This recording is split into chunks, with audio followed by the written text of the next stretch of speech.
Wow, it's really scary. It's a lot scarier than I imagined, like, being here. But hi, everyone. Yeah, okay, 1 second to collect myself. Like, I've literally been shaking earlier. And it's quite relieving, though, because I was reading somewhere, like, oh, how to get over the fear of public speaking. And I found an amazing joke that I cannot take credit for. However, I must share.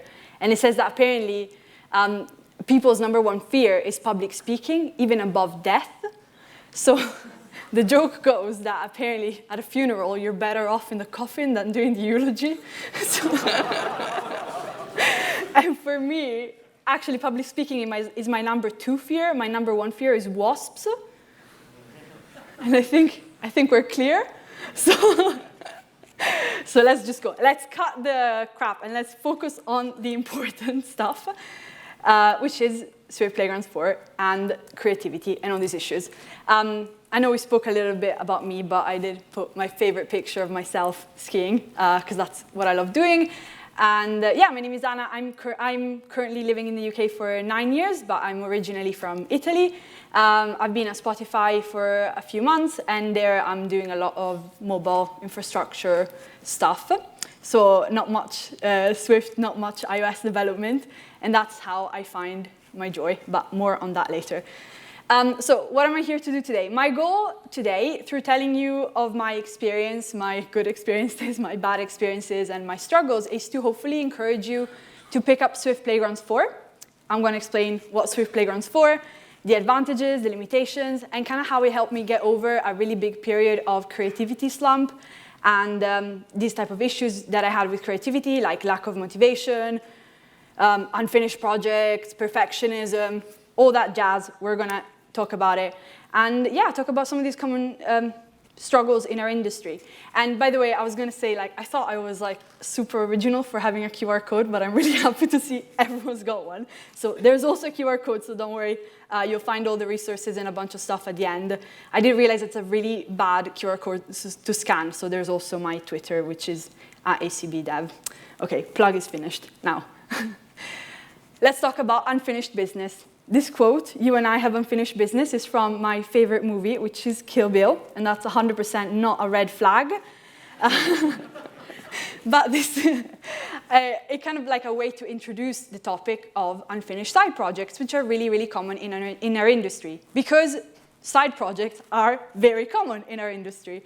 And it's quite interesting, because if you think about our profession, most of us do projects on the side in the evenings when we can, and it's very rare for a profession to do that. Like, someone was telling me that builders have the grottiest houses, because when they go back home, they're like, yeah, I'm not going to do any more building. But for us, it's like, oh, I got to try this, I got to try that. So it's quite a unique situation, right? And it makes sense statistically that with all the side projects that we start, we have a lot of unfinished one.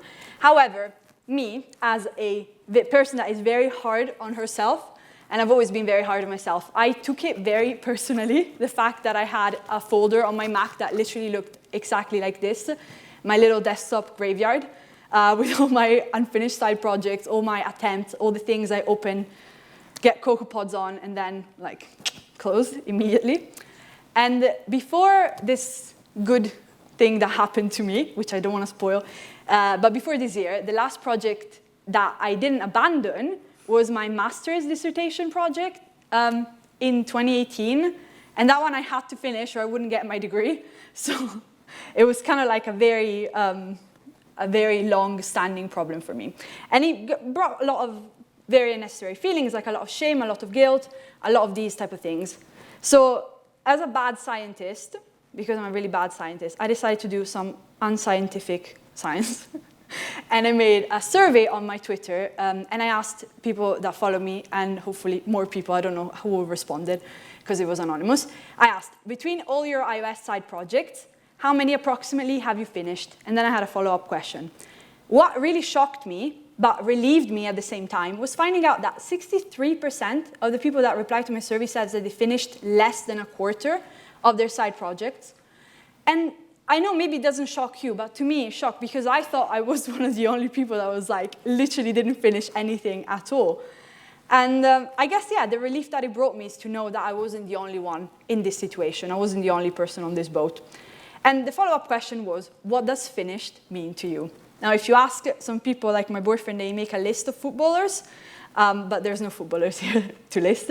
So for me, it kind of goes into layers what the definition of finished is. For me, I declare a project finished in my standards when I get it running on my device, I play around with it, and I'm like, nice. And that's me, done. And that's the first layer. Some people say when you've got it on test flight, you distribute it to your friends and family, you have some people using it. Some people say when you publish it on the App Store, now that to me, and this is very maybe controversial, but this is just my opinion, when you put it on the App Store, you're beginning something new. But that's, some people think that's finished and that's their opinion. And some people say when you publish something on the store and you continuously add new things to it, that's their definition. But regardless of your definition of finished, it's still very staggering. Why does the abandonment rate of side projects in our iOS discipline seem so high?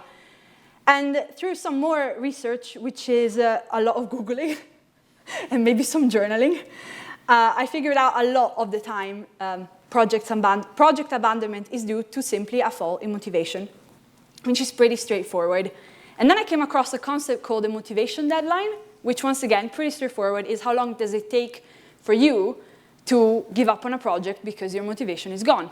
Now, some people's like, oh, I can last 6 months, I can last, 2 or 3 months, 2, 3. For me, it's 1 week. If in 1 week I don't have something up and running that's giving me constant hits of dopamine, I am leaving it, I'm never seeing it again. So it's a very short motivation deadline. And I came across also this quote, which is like quite funny for me. And it's by Zig Ziglar, and he said, people often say that motivation doesn't last. Well, neither does bathing, and that's why we recommend it daily. And that also reminds me to shower daily. No joking. So how do we get our daily motivation baths? How do we keep this going? How do we keep it high? We have to get something up and running fast. Otherwise, you don't get that hit of dopamine, you get frustrated, and you do what I've done, and you don't finish anything.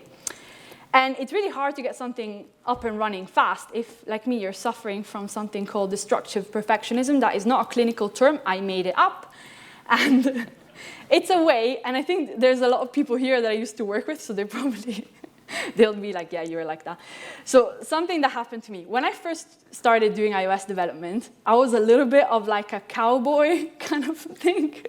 Like I learned a lot of it in my degree, but a lot of it was kind of like a bit self-taught, a bit like, yeah, I'll just take this, I'll take that. So I didn't have much of a structure in what you're supposed to do, the best practices, that are solid principles. Never heard of her, never know what she is. So I would do things like singletons everywhere. Antonio, you know. Where are you? You know. Singletons everywhere. The biggest view controller you've ever seen in your life. 3,000 lines, and I was proud of it, okay? So that's fine, okay? People learn, you learn. There's a right way to do things. There are different things that you shouldn't do. But the issue with me is that as I learned that there was a right way to do things and I became quite self-righteous about things, so grew kind of like my fear of judgment. I'm like, okay, I'm opening a PR, I'm opening this pull request, people are going to see it, it has to be perfect, or they're going to think I'm a fraud that doesn't belong in this company, that I'm going to get fired because I make so many stupid mistakes. This is not what you should think, that's why sometimes I used to think. And unfortunately, this kind of fear of judgment and this perfectionism, it worked well for me because then I would make some good PRs and I started writing good codes, no more massive view controllers. But unfortunately, it started to bleed into my side projects. Because I believed there was the right way to do things, I didn't quite have the flexibility to imagine that there's multiple ways of doing things and there are multiple right way of doing things. So I would treat a single dev hobby project the same that I would like a multi-dev thing with like 1 million users. I would just treat it the same. And that kind of made it a little bit more serious, right? Like the passion that I had for iOS development was always there. It didn't go anywhere. But some of that experimentation and playfulness of it all was really gone. And I think part of it was probably because I was using the same development environment for my hobbies and for my day-to-day job, which is Xcode. No shame on Xcode, by the way. Like, no shade. She's doing her best. That sounded so shady, actually. So what happens when you combine destructive perfectionism with an extremely short motivation deadline? You get 100% abandonment rate. It's pretty clear. What I failed to understand at the time, it made me feel really bad, the fact that I would just not get anything finished and anything completed. It made me feel horrible. What I only realized much, much later is that 100% abandonment rate isn't a 100% failure rate, because you can have a project that only has one view going, but if you learn something important in it, that's still a W for you, okay? That I didn't understand at the time. So this was frustrating me, this failure rate. So things started to change quite recently, actually, in December, when we got Swift Playgrounds 4. And now it comes the fun part, but I must take a drink of water because I can feel I'm going a little, oops, all over the wires. 1 second. Don't worry, I was joking. So okay, so first of all, I want to make a clarification, because this is something that even I used to get wrong. In fact, when I submitted my talk, I said iPad Playgrounds. There's no such a thing as iPad Playgrounds. It's called Swift Playgrounds. And Swift Playgrounds is not Xcode Playgrounds. It is a completely different thing. It's a standalone app. And before Swift Playgrounds 4, so when we had Swift Playgrounds 3, the Playground app let you create, edit, and run Xcode Playgrounds, .playground file. I think that's the extension. I hope that's it. And that was it, right? Very similar, in fact, to how you do on Xcode. But since Swift Playgrounds 4 was released in December 2021, now we can create apps in a new, very pared back, very minimalistic, but in a good way, more on that later, IDE, which is available on both your Mac and on your iPad. And one quick curiosity, I always spend so much time on this section, so I will try and be brief, but very interesting to me is that Swift Playground apps are actually Swift packages under the hood. So you can have a quick look around. If you've got a Mac, you can export and one of the Playground apps to the Mac. You can show package contents, and you get greeted with a wonderful, oh, here you go. You can see my cursor, yay. You can see this manifest. And it looks pretty similar to a normal Swift package manifest. However, you have a nice warning at the top that says, do not edit this. Apparently, you can edit it, but just be prepared for all your edits to be gone, because this is auto-generated. And the thing I wanted to bring your attention to is there's a nice thing here in the product that it's called the iOS application. And that's where the magic happens. It's very undocumented. It's very mysterious. So I just wrote magic, okay? Please don't ask me to explain more, because I don't know more at the time. But I'd be really fascinated to find out more. Okay, now, do you want the good news first or the bad news? You don't have to answer, because I've decided already. Okay. So let's start with the bad news. Okay, I'm going to talk to you about the limitation of Swift Playgrounds 4. Okay, be ready. Don't worry, it gets better. Number one, the debugging is extremely limited. And when I say extremely limited, I mean it's print statements only. Now, I know us iOS developers. I know this is most of the time a preferred method of debugging, so I don't know. I don't see anyone in tears like, oh, at the moment. So maybe that's not as big of a limitation. But for something extensive, that's something you have to be aware. There's no stopping, stepping through, none of that. Print statements, and that's about it. Then, good news, we get SPM. Bad news, we can only import Swift dependencies. So currently, Swift Playgrounds only supports Swift packages with Swift implementation. It doesn't support any Objective-C implementations. So some big stuff like Firebase, Realm, this stuff, you cannot use it, which is really annoying. And I was looking through where I was looking. I'll know where. In 2 hours, I'll remember the word I was coming to say. Anyways, at Firebase, they found out that they were trying to get an XC framework to work on it, and it just wouldn't work. So yeah, this is the status for now. Only pure Swift source packages are supported. Hopefully it changes in the future, but at the moment, this is it. The other big limitation is that some entitlements are missing, like CloudKit. You cannot use this. It's a little bit annoying. And also, there's no extensions like widgets and so on. So you can't do that. So I've also made a little star here for the next ones, because these have some sort of workarounds to them, right? These are still things that don't work perfectly out of the box, but you can get around them if you wish. For example, Xcode Cloud. I don't know how many here are using Xcode Cloud. I am not personally, but if you are, in the documentation it mentions how You cannot do it out of the box, but you can add a Playground app to Xcode and use the thing that way. Now, the big one is testing. There's no way of unit testing like out of the box in Swift Playgrounds. However, there's a really good Swift package, which is called Playgrounds Tester. And you can use that. I haven't used it too much because, once again, I'm going back to my cowboy state with Playgrounds. So I haven't used it extensively, but I hear like lots of great things about it, and it's really good. Then there's no, I mean, this is probably not a problem if you're using Swift Playgrounds on the Mac, but for me, I only use it on the iPad. So you don't have like, Git on the command line on the iPad, and you don't have like a source control out of the box in Swift Playgrounds. However, you can use something called the Working Copy app.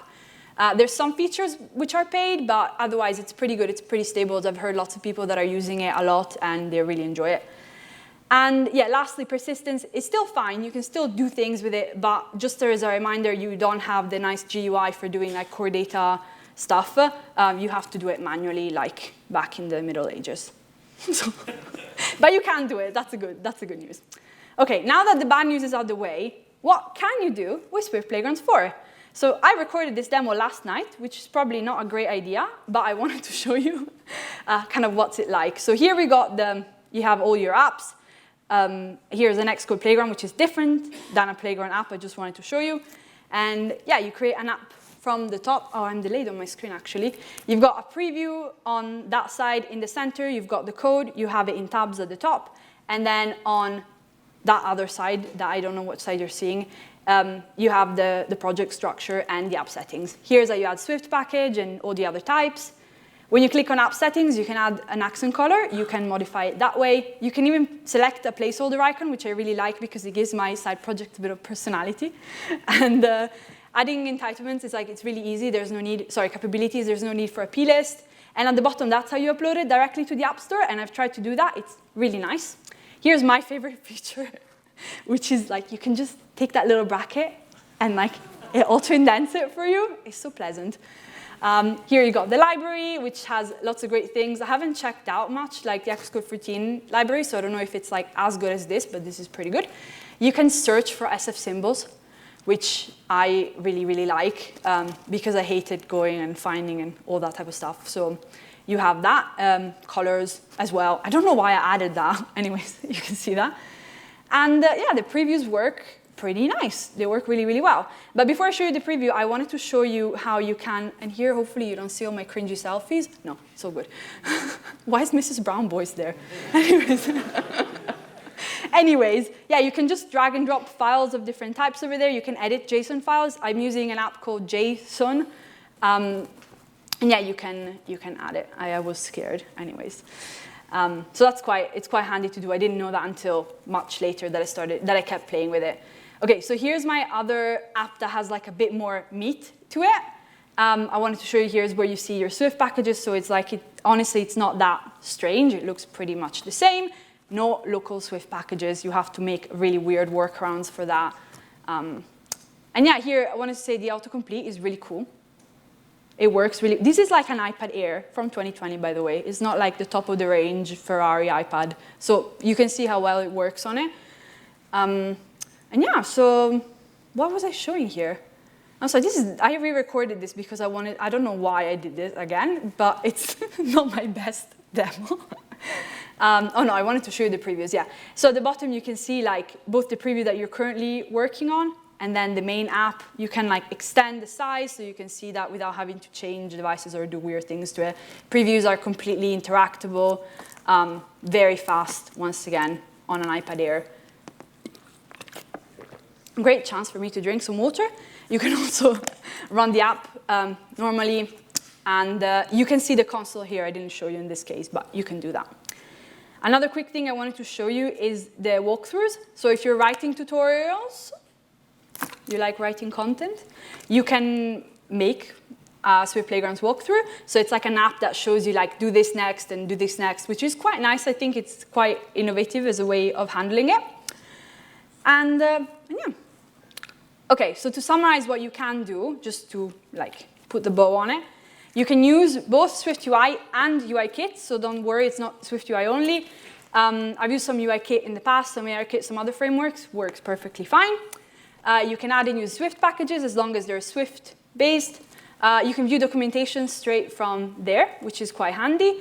You can drag and drop non-Swift files like assets, JSON, etc. And you can upload to App Store Connect directly from Playgrounds. And one thing that it does that is quite handy, it auto-increments your build number. So that's quite nice. And yeah, you can learn from walkthroughs, books, and tutorials. And the previews work like mwah. And I can do that because I'm Italian. So okay, so what is, in my opinion, Swift Playgrounds best for? So number one, side projects and playing around. I literally haven't done, no, I've done one hack project on Xcode because I had to make a menu bar app. But besides for that, you know, playing around, side projects, any crazy idea that I get, I've been using it for, and it is excellent. Now, the thing that I think it shines not the most in, but really, really great, is for learning, right? And that's not just for children. I see a lot of ads targeting it to children learning coding and stuff, but we're all still learning. Like, not all of us are like Swift UI wizards yet. I'm definitely not. So it's not like reserved for people that are new to the industry. Even for us, it's great. And that's something I really wanted to reiterate. And also, it has the side effects, a positive side effect, that it really lowers the entry barrier to iOS development. Because this is, I think, something that we don't talk about enough. It's like, if you want to get started in this industry, in this job that we all have, you need to fork out some moolah for that MacBook. And that's like a few Ks, right? But here, you can get started on a $400, $500 iPad. That is pretty good, right? It really lowers this, and I think it's a good step. It's a great step in the right direction. And then it's good for prototyping, but I have nothing else to say, so I don't even know why I said that there. Anyways, I wanted to make a really quick foray into explaining why, in fact, even though we have limitations and problems with Swift Playgrounds, that it's not everything that we're used to, maybe that's not all that bad. So research, not my type of research, some serious research, suggests that there's a sweet spot between how high the constraints are and how high your creativity goes. And I've put a little star where I think Swift Playgrounds works like for me. It challenges you to think outside of the box enough that you make new things and you create things and you do things in a way that you normally wouldn't do without making you completely frustrated and tell it to go to some place. And then I wanted to mention very quickly a really nice story about limitations and creativity. And it's a story of Keith Jarrett. He was, by the way, I don't know anything about like proper music, right? I just listen to the Arctic Monkeys and stuff. But Keith Jarrett, a serious musician, a serious jazz pianist, he was going to perform in 1975 at the Cologne Opera House. And he was very finicky about his instrument. He wanted the biggest grand piano tuned to perfection and a bunch of other musical technicalities I wouldn't know, but that's what he expected. He arrived and there was a baby grand, which, as you can imagine from the name, it was smaller, out of tune, ruined. It was only used for practice and like it was really trash. And then he's like, I'm out, I'm not doing this. And the promoter, she convinced him, she's like, you gotta get out there, you gotta make the best of what you got, you gotta try. So eventually she convinced him, they went back, they fixed this piano as best as they could, they tuned it to some way, and then he played the concert. But he didn't play what he was gonna play, he completely improvised, and he improvised in a way that worked well with the piano. Like the type of, once again, no musical technicalities here, but the type of arrangement and the type of melodies, whatever, that came out of this piano was because of the state of it, right? Because of the situation that he was in. And actually it went on to become one of the best-selling piano albums of all time. I recommend you have a listen. It's actually really good, even if you are very basic music taste like me. You are going to enjoy it. So what does that tell us? That teaches us that from limitation come opportunity and ingenuity, and that's what, to me, is the power of Swift Playgrounds. So quite interestingly, oh my God, another sip of water. My voice is going. 2 hours of Anna drinking. Anyways, so as I was going through this kind of rediscovery of my passion for iOS development and side projects and app, I was also going through my art project phase. So when I was a kid, I used to love making like big canvases, get them all prepped, get them perfect. And then I lost interest at one point. I wouldn't paint, I wouldn't draw anymore. And then all of a sudden, as I was working with Swift Playgrounds, I was like, this gives me a weird idea. So I bought a sketchbook, literally, like this big. It's a small sketchbook. But for some reason, because I had this new small sketchbook, I was able to actually fill the pages. And that gave me the dopamine that I needed to continue painting. And I've done more terrible art than I've ever done. So I apologize. But that to kind of say this quote that really resonated with me. Sorry, I'm overwhelming you with quotes, but I'm just, they say it much better than I can. And this is Wayne Dyer. He's like one of the fathers of motivational speaking, apparently. That's what Google says. And he says that when you change the way that you look at things, the things that you look at change. And I found this to be quite true. It really resonated for me because the change in perspective from just working on Xcode all the time, at work, in my side project, day to day, to going to playgrounds and adapting to some of the things. I couldn't do the things that I normally would do in automatic. It was fundamental. This change in perspective really helped me get out of my rut, get out of my old way of thinking and doing things the same way all the time. And it basically helped me answer this question, which is there a simpler way to achieve the same goal? There is. I spent a lot less time on unnecessary stuff. I'm not saying that a lot of the good things that we do are unnecessary, but like every time I have to open a project, the first thing I do is put on CocoaPods. Like that's unnecessary when you want to get something up and running fast, right? I had more time to get focused on code and the fun things that gave me the energy and the motivation to keep going. I increased my intentionality because the moment that you don't have the same environment that you do every time, you change the way that you approach things, right? You're much more focused, you're much more on it when you decide what to do in your next steps. And eventually, it helped me beat some of my motivational deadlines, which is quite good. And yeah, kind of like one of the results that, oh God, this is really cringe. Why did I even, okay, so this is the first project that I finished using Playgrounds completely in like, yeah, math, in a few years. And it's just like a really embarrassing like mood tracking app that uses colors to express your emotions. Yes, I am not the same age as Adam's daughter, but sometimes I feel like I am. And yeah, it's 99% Swift UI. Had to use some UI color stuff at one point. But yeah, I just developed it and uploaded it to TestFlight directly from my iPad Air. And it's been really, really fun to do it. And I was so happy that I finally finished something. I don't know if I'm going to release it. That's another project to start. But for now, I was really, really happy that I managed to get over this slump that I was in. And then I made a few more, once again, finished to my standard project that maybe will never see the light of day. But that is not the point because, you know, it's about your definition of it. And I wanted to very quickly show you other cool things that people have done. This is Andy Qua. He added his metal procedural city generation library to Playgrounds. And, okay, if the video plays, oh my God, I had this happen yesterday as well. Okay, well, you will never see what this is like, so go. This is a secret that's only available on Andy Qua's Twitter account. No, I have linked this, so please go see this. I am really annoyed that if for some reason it's not letting me play this. Wait. Yes, okay, check this out. This is running on the previews, okay? I don't know what iPad he's got, but it's working. And it's working. It's quite crazy. This is on a preview, right? And I was very, very shocked, positively shocked when I saw it. And then I very quickly, if I can get my cursor back, okay, here we are. I wanted to talk to you about this app. It's called Tudont. This is the first app that I know of, that many people know of, that was developed entirely on Playgrounds, and it's by Matt Weller from Cephalopod Studios.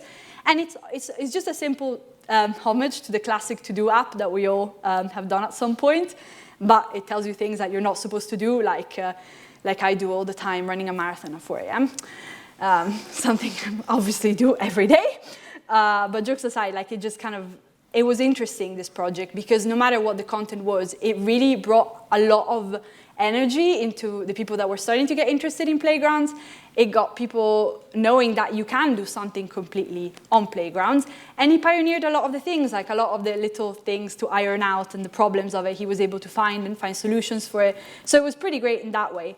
And he got interviewed by 9to5Mac, and he said this, which I couldn't have put it better myself. He said that it's pretty great as a side project engine so far. I say that because there's a sweet spot where constraints enable creativity, like the limitations of a sonnet. I'll be interested to see if any masterpieces emerge. And he said that. That's wonderful. So I cannot wait to see what masterpieces emerge now. But to wrap this up, before I get too cringy, I just wanted to recap a few things that I said, make sure that they stick. Playground is not Xcode. Don't expect the same experience, don't expect the same environment, but it's still very powerful, probably more powerful than you think, and it can help you make really incredible things. The limitations that it has can help you encourage and stimulate your creativity and think outside of the box, think of new ways of doing the things that you normally do always the same way. And yeah, for me, this new dev environment really helped me overcome my struggles. And for the first time in years, I managed to finish a project, which was great. And yeah, you should give it a try and maybe it can help you too. And I just wanted to give some special thanks to everyone who helped me revise and prepare the talk. I've had some amazing people that helped me with this. The people that allow me to feature their tweets and their projects on here. And thank you, SwiftLead, for selecting my talk at the Call for Papers. And thank you for listening. And okay.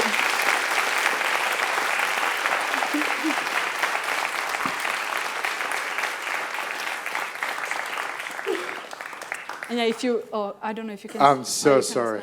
I've just clicked that off, haven't I? There's a QR code. No, leave it, because it's a terrible QR code. I can never manage to scan it. But we'll put it on Slack, won't we? Yeah. I'll put that's a good idea. Okay. Oh no, I finished too early. Now there's time for questions. I know. I sort of said that fast. like I'm agreeing with you that you always run over, but that's just not fair, is it? Let's load up for questions. So we've got about 5 minutes. First of all, is there any questions in the room before I load this up? Do I all jump at once? Okay, forever hold your peace. If you don't want to ask something, you can ask me later as well. Sure. So I'll be much more relaxed. Sure, yeah. So the top question so far, it's had 8 upvotes, is, not a question, more of a comment. But fantastic talk. Oh, thank you. Looking forward to experimenting with playgrounds more. Oh, that's really nice. Thank you. Good. I was afraid I said not a question, just a comment. I was like, oh my God, here we go. By the way, this is your second talk. Yeah, it's the second time. Second time speaker. How amazing is that? Oh, thank like you. That, Thanks. It's because I normally never shut up, that's why it seems.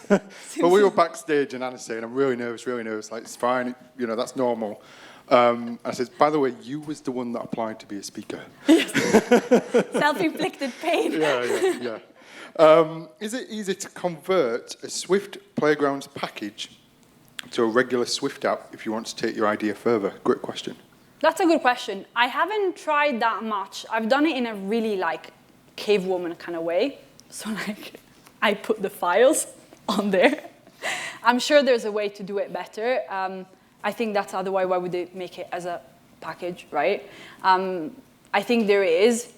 I think I tried it in the past. I'm not sure. I'll get back to you on Twitter to try. But I've done it in a very rudimentary way. And you can do you can drag Swift files in Playgrounds as well, and I've done it that way as well. So it's doable, maybe in a more elegant way. I'll find out. Cool. Is it possible to install the app onto iPad or a connected device?